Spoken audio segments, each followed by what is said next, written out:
In this video, we will learn how we can generate password-protected QR code.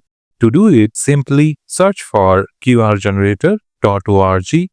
On this website, click on Create Dynamic QR Code. On next screen, it will ask you to log into your account. I am already logged in. On the left sidebar, look for Links option. You need to click and open it. Now, it will ask you to paste a link. So, you can paste a link of any file, image, or even contact card. You can use services like Google Drive to upload your file there. For this example, I will use Google Docs text file and password protected. Here, as you can see, I created a Google Doc file. Now, I will copy a shareable public link.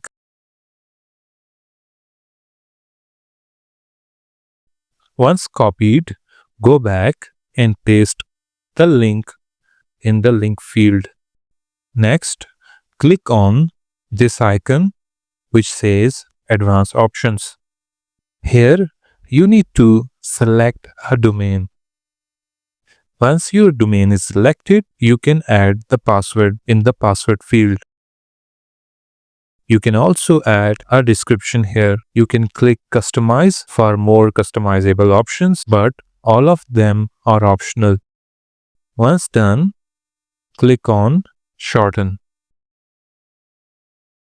Our QR code is now ready and it's password protected as well.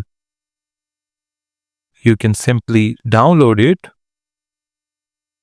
in PNG, PDF or SVG format. Now it's time to test it. We will use Scan QR app and open it. Once scanned, it gave us a link. Once we open the link,